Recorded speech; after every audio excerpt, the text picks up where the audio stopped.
Internet की दुनिया के लिए पहली बार खुलेगा यह दरवाज़ा। दुनिया की नज़रों से यह इतना छिपा है कि आज तक इसको फिल्माया नहीं गया। काफ़ी प्रयत्न करने के बावजूद भी हमें स्थान के बारे में कोई जानकारी प्राप्त नहीं हुई, ना ही कोई किताब, ना ही कोई ऑडियो वीडियो और ना ही कोई ऑफलाइन या ऑनलाइन कंटेंट। दरवाज़ा खुलने के बाद अंदर जो हमने देखा, उसे देखने के बाद आप आश्चर्यचकित रह जाएंगे। इस पौराणिक मंदिर परिसर का नाम है सोमनाथ, पर यह गुजरात में नहीं, मध्य प्रदेश में मौजूद है। मध्य प्रदेश के एक छोटे से तहसील रीठी के गांव बड़गांव में। आज के एपिसोड में हम आपको इस रहस्यमय स्थान को पूरी तरीके से दिखाएंगे, जहां यह ऐतिहासिक विरासत अपने इतिहास को बताने के इंतजार में सदियों से खड़ी है। यह है रीठी का सोमनाथ मंदिर परिसर। मध्य प्रदेश का रीठी तहसील, जहां हम पहले भी 2 बार आ चुके हैं। अगर आपको याद होगा तो हमने यहां आपको केन नदी का उद्गम स्थान दिखाया था। अभी हाल ही में हम रीठी फिर से आए थे, जहां बड़गांव में हमने आपको दिखाया था कि कैसे ऐतिहासिक मूर्तियां और अवशेष यहां बहुत ही उपेक्षित हालत में पड़े हुए हैं। परंतु आज यहां आने का उद्देश्य कुछ और है।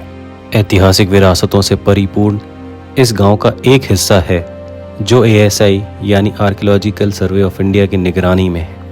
इसे सोमनाथ मंदिर परिसर कहते हैं। सोमनाथ मंदिर का नाम सुनते ही सबसे पहले दिमाग में आपको याद आएगा गुजरात का सोमनाथ मंदिर, और इसी बात को सोचते हुए हमने इस मंदिर के बारे में कुछ जानकारियां इकट्ठा करने की कोशिश की। लेकिन हमें अचरज तब हुआ जब ऑनलाइन या किसी किताब में कहीं पर भी इस जगह की कोई जानकारी मौजूद ही नहीं थी।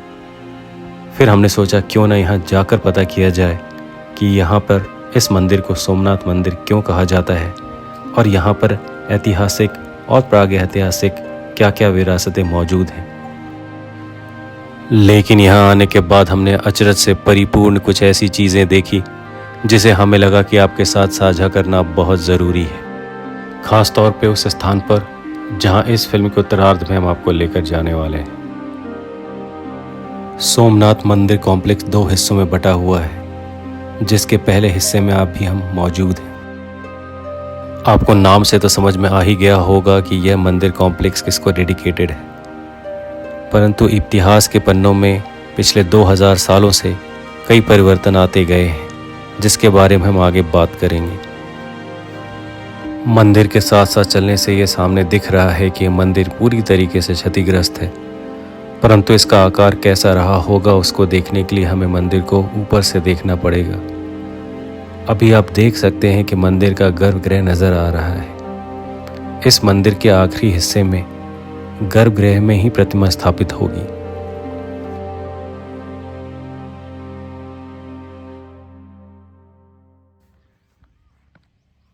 थर्ड सेंचुरी BCE से लेकर 1100 CE तक, यानी लगभग 1400 सालों में भारत ने बहुत परिवर्तन देखे हैं।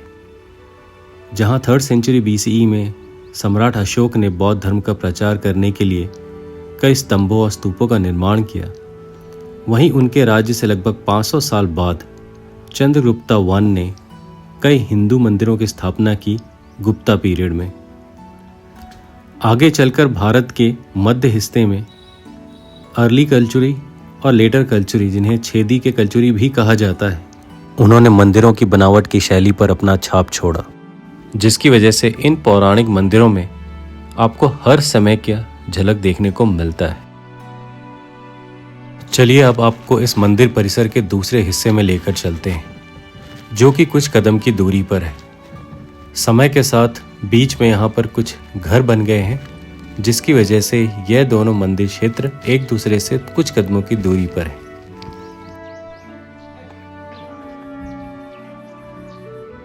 यहाँ आज भी एक मंदिर है जो सपाट छत का है और आज भी खड़ा है। हमने ASI से परमिशन लेकर इसके अंदर जाकर देखा।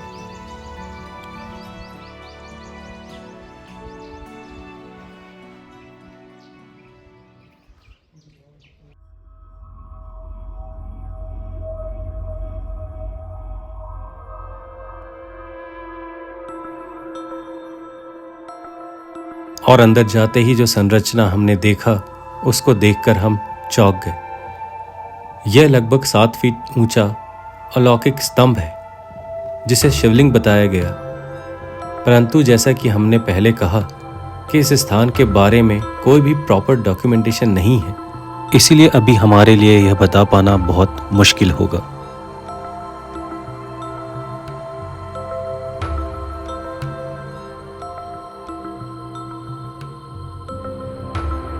यह तो इतिहासकारों को और एक्सपर्ट्स को बताना है कि यह अलौकिक स्ट्रक्चर क्या है, लेकिन हम यह ज़रूर बता सकते हैं, इसको देखकर हम मंत्रमुग्ध हो गए। यह बात ज़रूर है कि उदयगिरी की पहाड़ियों में जो केव्स हैं वहाँ पर जो एक शिवलिंग मौजूद है उससे कुछ मिलता जुलता है, पर जैसे कि हमने आपसे कहा कि इस बात की हम पुष्टि नहीं कर सकते।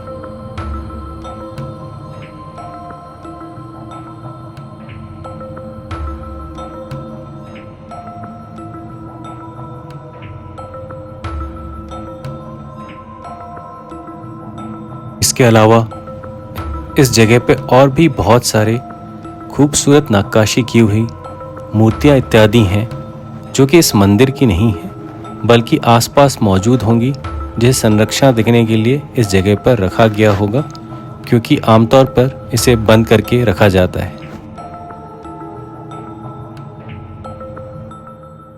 हम जब भी इस एरिया में फिल्म करते हैं तो इंटैक यानी Indian national trust for art and culture heritage के पदाधिकारी हमारी मदद करते हैं, जो अभी आप देख सकते हैं।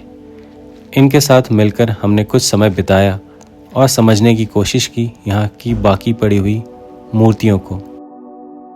मेन आइडल के अलावा हमारी नज़र एक और मूर्ति पर पड़ी, जिसे देखकर ऐसा लग रहा था मानो कि जिसे आज ही तराशा गया होगा। यह इतना सुंदर था।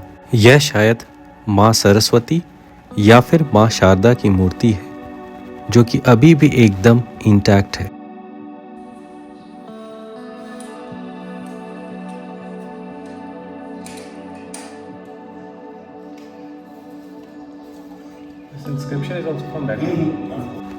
चलिए यह मंदिर आपको हम एक बार बाहर से दिखाते हैं कि मंदिर का आकार कैसा है और ये किस तरीके से दिखता है।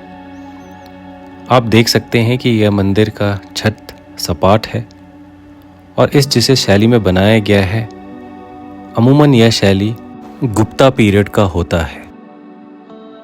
लेकिन जैसा कि हमने आपसे कहा कि यह बहुत मंदिरों में परिवर्तन समय समय पर होते आए हैं, तो यह कहा नहीं जा सकता कि यह मंदिर किस समय बना था। हालांकि हर साम्राज्य और हर समय अपनी अपनी छाप जरूर छोड़ता गया है।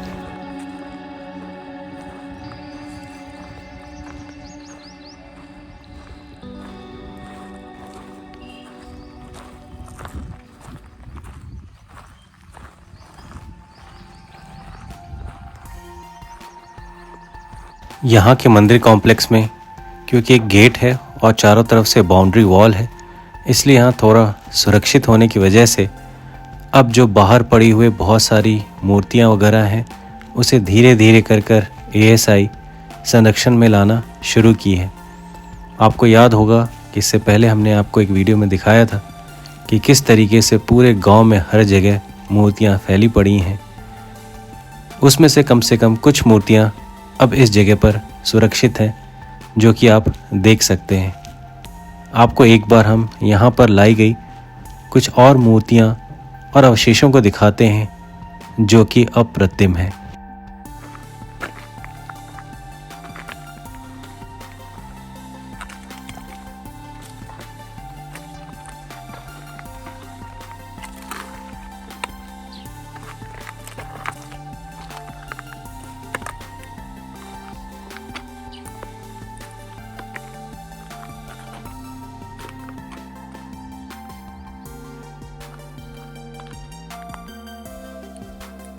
मूर्तियों के अलावा आप इस मंदिर का आर्किटेक्चर भी देख सकते हैं, खास तौर पर इंटरनल छत का, जहां एक क्रॉस स्लैब को 8 स्तंभों से सपोर्ट किया गया है, जिसकी वजह से यह हजारों साल से ऐसा ही है।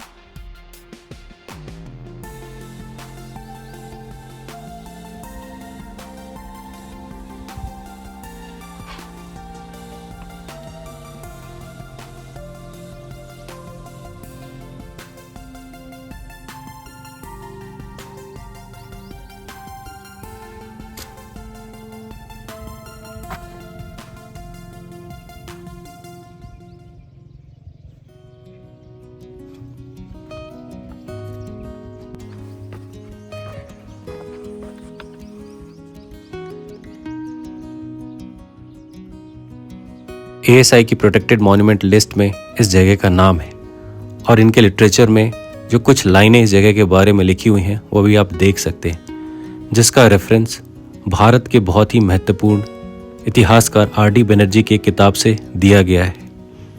हमने बहुत मुश्किल से उस किताब को प्राप्त किया और जो रेफरेंस दिया गया था वो रेफरेंस में जो तस्वीरें हैं वो तस्वीरें इससे भिन्न हैं। इसका मतलब यह कि ASI को भी बहुत ज़्यादा अभी फ़िलहाल जानकारी नहीं है इस जगह के बारे में, क्योंकि जो तस्वीरें दी गई हैं वो बड़गांव की तो हैं परंतु इस स्थान की नहीं।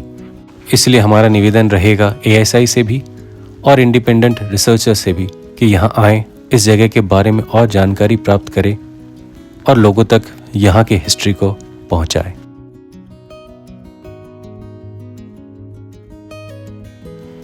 इसी के साथ आपसे विदा लेते हैं, इस वादे के साथ कि अगले हफ्ते आपसे फिर मुलाकात होगी। तब तक के लिए नमस्कार।